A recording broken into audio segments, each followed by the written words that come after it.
نبئ عبادي أني أنا الغفور الرحيم وأن عذابي هو العذاب الأليم ونبئهم عن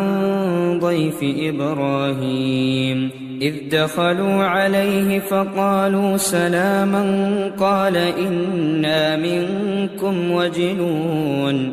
قالوا لا توجل إنا نبشرك بغلام عليم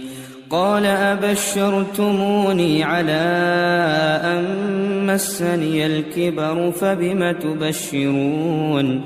قالوا بشرناك بالحق فلا تكن من القانطين قال ومن يقنط من رحمة ربه إلا الضالون